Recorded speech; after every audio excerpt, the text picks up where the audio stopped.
दिवाळीचा सण आपण सगळेच जण मोठ्या उत्साहात साजरा करतोय आणि या सणातला आजचा महत्त्वाचा दिवस म्हणजे अर्थात लक्ष्मीपूजनाचा। महाराष्ट्रात अनेक राजघराणी आहेत, त्यापैकीच एक म्हणजे कागलच्या घाटगेंचं घराणं। या घराण्यातली आजची पिढी अर्थात समरजित सिंग घाटगे आणि निबोदिता घाटगे हे लक्ष्मीपूजन कसं साजरं करतात, दिवाळी कशी साजरी करतात आणि राजघराण्यातील दीपोत्सवाची नेमकी काय खासियत असते हे आपण जाणून घेणार आहोत एबीपी माझाच्या या दिवाळी विशेष भागातून। पाहूया।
कोल्हापूर म्हटलं की राजर्षी शाहू महाराज हे समीकरण जोडलं जातं, कारण राजर्षी शाहू महाराजांच्या नावाशिवाय कोल्हापूर हे नाव पूर्ण होत नाही।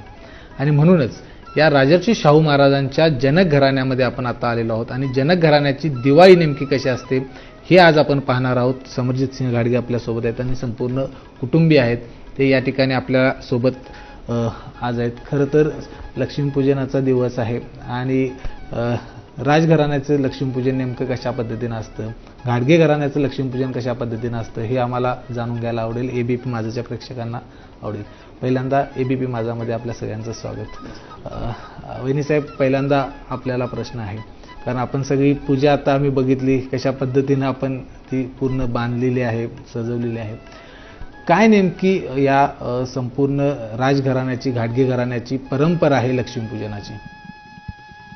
आपली कुलदेवी तुळजाभवानी असल्यामुळे आपण आपले नवरात्रीपासूनच सगळे सण सुरू होतात आणि नवरात्रीला घट बसवणे असेल किंवा दिवाळीला लक्ष्मीपूजन असेल, हे सगळं मोठ्या पद्धतीने आपण करतो, चांगल्या पद्धतीने सगळं जसं सगळ्या घरांमध्ये होतं लक्ष्मीपूजन त्याच पद्धतीने।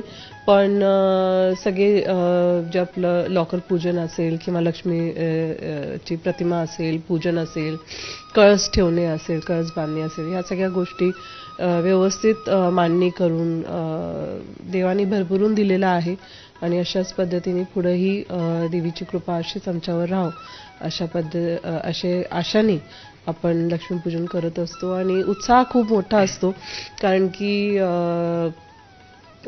की मला पण खूप म्हणजे पूजा वगैरे करायला आवडतं, म्हणून मग मी माझ्या पद्धतीने जेवढं छान होऊ शकते त्याच्यामध्ये मी करत असते आणि त्याच्यामध्ये घर सजवणं असेल वगैरे मला आवडते हे सगळ्या गोष्टी। म्हणून आता आम्ही बघितलं तर लक्ष्मीपूजनाचं तर पारंपरिक पद्धतीनं मूर्ती आपण सजवलेली आहे। काय या मूर्तीचे इतिहास आहे, किती वर्षापासून ही मूर्ती आपल्या घराण्यामध्ये आपण पूजन करतो? मला वाटतं भरपूर वर्ष आता ती मूर्ती आपल्याकडे आहे आणि आपल्याकडे जसं मी म्हटलं की तुळजाभवानी ची पूजा केली जाते आणि त्याच प्रकारे ती मूर्ती आहे। तर त्या मूर्तीचं आमचं गोंधळचं अष्टमीचं नैवेद्य वगैरे असतं आणि त्या पद्धतीने आम्ही नवरात्रमध्ये त्याचं गोंधळची पूजा वगैरे सगळं केलं जातं। आधीच्या घराण्याकडून तुम्ही घाटगे घराण्यामध्ये आलात, पहिली दिवाळी नेमकी कशा पद्धतीने घाटगे घराण्यामधली झाली होती, काय आठवतं? आता त्याला ऍक्च्युली 15 वर्ष झाले, पण पहिली दिवाळी नेहमी स्पेशल असते. आणि कोल्हापूरला खरं म्हटलं तर पद्धत आहे की जावाई माहेरी येतात, म्हणून आम्ही ह्यांना आमची पहिली दिवाळी दाखवली होती.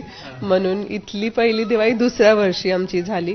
आणि तसंच आईंचा नेहमी सपोर्ट असतो सगळ्या गोष्टींना. तर तुम्हाला कशी करायची आहे पूजा, फक्त शास्त्र जे असतात, गुरुजी वगैरे येतात, ते सगळं त्या हिशोबाने केलं जातं. पण बाकीचं सगळं मी माझ्या हिशोबाने केलं होतं. राजे साहेब होते आणि खूप आनंदाने आणि सगळ्यांनी फॅमिलीने एकत्र येऊन सगळे लोक घरी येतात, भेटतात वगैरे. मग दिवाळीच्या दिवशी आम्ही जातो काकांच्याकडे भेटायला. अशा पद्धतीने छान दिवाळी साजरी पहिली पण तशी झाली होती आणि आहेच सुरू आता. राजेंना खरं तर आता प्रश्न असेल माझा, आत्तापर्यंतच्या सगळ्या ज्या दिवाळी आपण पाहत आलेल्या आहात, कुठली अशी दिवाळी आहे की जी कायमस्वरूपी आपल्या आठवणीत राहण्यासारखी अशी दिवाळी आहे? मला असं वाटतं जेव्हा आरेवीरचा जन्म झाला तेव्हा मला वाटतं राजेसाहेब ते 13-14 महिने असताना ते हयातमध्ये होते. ती पहिली दिवाळी आरेवीरच्या जन्मानंतर ती फार स्पेशल झाली. कारण म्हणजे राजेसाहेबांनी नातपावर इतका वेळ दिला, म्हणजे एवढं मला वाटत नाही माझ्या लहानपणी त्यांनी वेळ दिला असेल. पण स्वतः आरेवीर असल्यामुळं राजेंनी सगळे कार्यक्रम कॅन्सल करून ते 4-5 दिवस, दिवाळी 3-4 दिवस होते, ते पूर्णपणे नातवावर त्यांनी दिला. माझ्यासाठी ते सगळ्यात स्पेशल दिवाळी. लहानपणापासून आपण दिवाळी साजरी करत असतो. तुम्ही तुमच्या लहानपणी दिवाळी कशी साजरी करत असता? कारण नागरिकांना उत्सुकता असते की राजघराण्यामधील जे लहान मुलं आहेत ती कशा पद्धतीने दिवाळी साजरी करत असतात. नाही, असं काही नाही. असं ते राजघराण्याच्या दिवाळी आणि लोकांचं असं काहीच नाही आहे, सेम आहे. आणि त्याच्यामध्ये मला असं वाटतं की राजघराण्याच्या दिवाळीला असं काय वेगळं पण असं माझं काहीच नसतं. शेवटी राजघराणं तुम्ही म्हणत पण असाल, पण राष्ट्रीय छत्रपती शाहू महाराज हे लोकराज्य होते. सो त्याच्यामुळं सगळ्या दिवाळ्या होत्या ह्या नॉर्मल पद्धतीने आम्ही साजरी केल्या. आणि मला असं वाटतं की सगळ्यात महत्त्वाचं की समाजसेवेमध्ये असल्यामुळं, पॉलिटिक्समध्ये असल्यामुळं, सहकारमध्ये असल्यामुळं दिवाळी एक निमित्त आहे की फॅमिली टाईम हे आम्ही देऊ शकतो. हे त्यासाठी एक सगळ्यात मोठा उत्सव.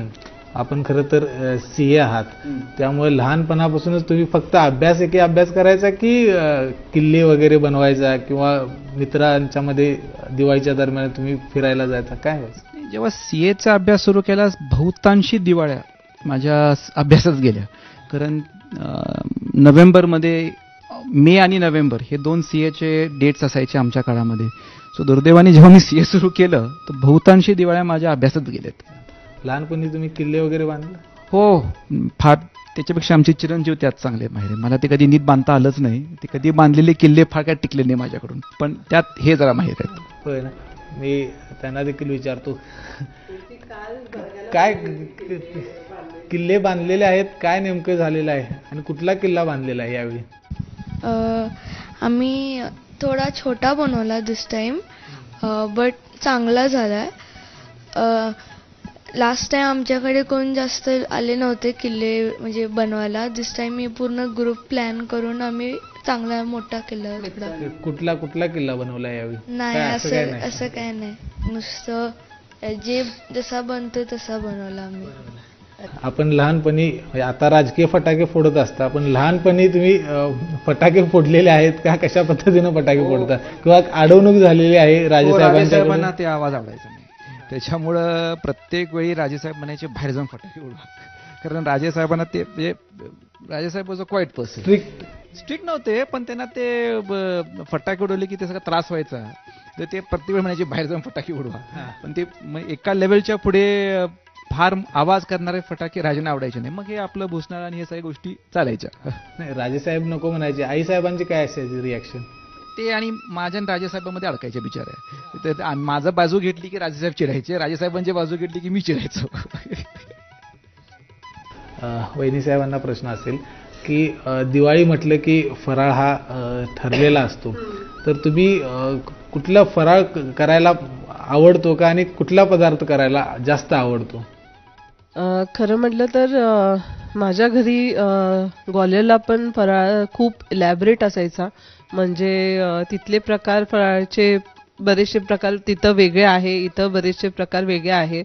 आणि इथलं मला असं वाटतं की इथे मला बेसनाचे लाडूच करायची संधी मिळालेली आहे, कारण की ह्यांना बेसनाचे लाडू आवडतात. म्हणून बेसनाचे लाडू मी करते, बाकीचा फराळ पण केला जातो. त्या ग्वाल्हेरहून येतात, तिथं सगळं नवऱ्यावरचं प्रेम किंवा जावेवरचं प्रेम सगळं तुपात केलं जातं आणि त्यांच्यामध्ये ते फार फॅट रिच म्हटलं ना, तर त्या बॅकग्राऊंडमधून ते आलेले आहेत. मग इथं आल्यानंतर त्यांना ते जरा फार माझ्यावर आल्यावर त्रास व्हायला लागला, कारण त्यांना जे कल्चरमध्ये मोठ्या झाल्यात की जावई आले का नवऱ्याला इतकं तेलामध्ये तुपामध्ये जेवण करायचं, आणि माझं सगळं ते डाएट कॉन्शियस असल्यामुळं त्यांना फार त्रास होतो. त्यांची इच्छा फार आहे, त्यांच्या आईंची इच्छा पण फार होती की मला फार पदार्थ खायला व्हायचे, पण माझं ते थोडं डाएट असल्यामुळं ते थोडंसं त्यांना ते प्रॉब्लेम होतो. लग्नानंतरची ग्वाल्हेर मधली जावयाची दिवाळी कशी होती? इथली तर आता आम्ही ऐकतोय 5.5 किलो वाढलेली दिवाळी होती. वजन 5.5 किलो वजन माझं 4 दिवसात वाढलं. तर तशी दिवाळी झाली माझी. तिथं काय गेल्यावर काय झालं होतं? काय नाही खायला लावलं मला सगळं. ते पहिल्या दिवाळीमध्ये मग ते हे नाही खाल्लं तर मला ते लाडू आणि काय तुमचं ते खांडवा सगळं फराळा व्यतिरिक्त जावायचं काय लाड होते अजून? हा, फराळा व्यतिरिक्त अजून काय लाड होते? नाही ते सगळं लाड म्हटलं ना, 5.5 किलोमध्ये सगळं ते जेवण हे ते, आणि प्रत्येकाच्या घरात जायचं आणि प्रत्येकाच्या घरात तो फराळ खायलाच पाहिजे.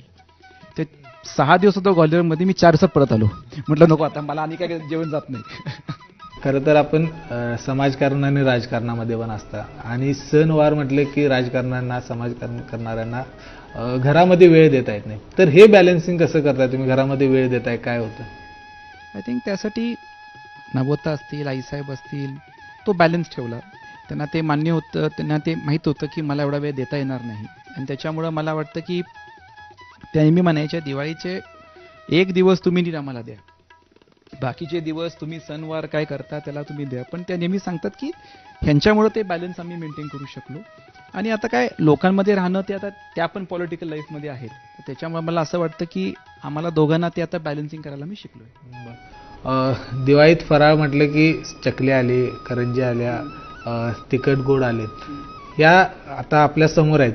तर या एका पदार्थाला आता घरामधील व्यक्तींची नावं द्यायची आहेत आणि त्याचं कारण सांगायचं आहे. मी पहिल्यांदा करंजीला आपण घरामधल्या कुठल्या सदस्याचं नाव द्याल आणि कारण काय? आईसाहेब नव्ह तिथं, बाहेरून कडक आहे पण आहेत आतून जरा. आणि आपली चकली कुठून सुरू होते, कुठून सुरू होऊन कुठं संपते हे गावाला अवघड आहे. तुम्हाला काय खायला काय आवडतं? पदार्थ काय आवडतो? McDonald, KFC. काय आवडतं काय? मला बघितलं तर चकली आवडते, नाहीतर शंकरपाळी. अजून तेवढंच, अजून काय नाही. या पदार्थापैकी डॅडीना कुठला पदार्थ मॅच होतोय? डॅडी कुठले याच्यामध्ये वाटतात? का जवळ माहीत जवळ स्लिम आणि गोड. कधी गोड कधी खारट. वहिनी साहेबांना मी विचारतो की आपल्याला याच्यातील कुठला पदार्थ खाण्यासाठी आवडतो, आणि तुम्ही घरातील सदस्याला एका कुठल्या पदार्थाचं नाव तुम्ही द्याल?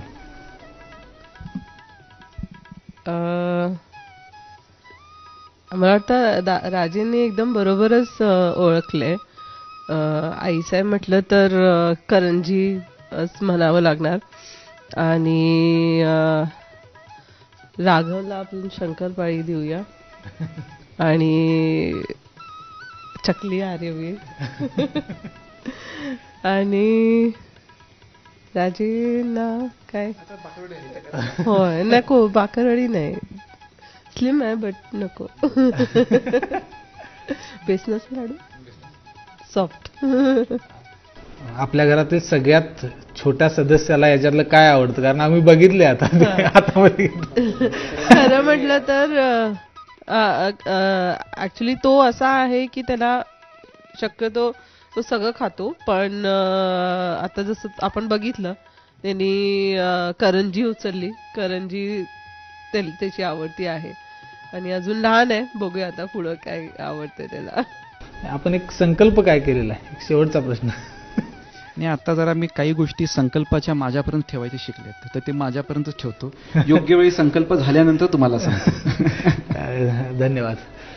तर आपण बघितले की आपण राजर्षी शाहू महाराजांच्या जनक घराण्यामधली दिवाळी नेमकी कशा पद्धतीने असते ते आपण जाणून घेतलेलं आहे. अगदी लहान सदस्यापासून तर आत्तापर्यंत म्हणजे मोठे राजेसाहेब होते त्यावेळी त्यांचं कसं वागणं असायचं किंवा कशा पद्धतीने ते सांगायचे, दिवाळी साजरी करत असताना फटाके फोडू द्यायचे नाहीत, ते आता या ठिकाणी किल्ला बांधत असताना काय काय अनुभव येतात हे संपूर्ण म्हणजे फराळामध्ये कुणाला काय आवडतं, कुणाला कुठलं नाव दिलेलं आहे यापासून संपूर्ण मोकळेपणाने अतिशय चांगल्या पद्धतीने आणि या राजघराण्याची नेमकी परंपरा कशी असते ती परंपरा आपण कशा पद्धतीनं जोपासतो. कारण वहिनीसाहेब ग्वाल्हेरमधून या गाडगे घराण्यामध्ये आल्यानंतर इथल्या परंपरा कॅच करणं आणि त्यापुढे पालन करणं हे पण तितकं सोपं नाही आणि त्या देखील आता त्या पूर्ण त्या परंपरा आहेत त्या पाळताना आपल्याला पाहायला मिळतात. त्यामुळं राजघराण्यातली राजर्षी शाहू महाराजांच्या जनघराण्यातली ही दिवाळी हे लक्ष्मीपूजन कसं असतं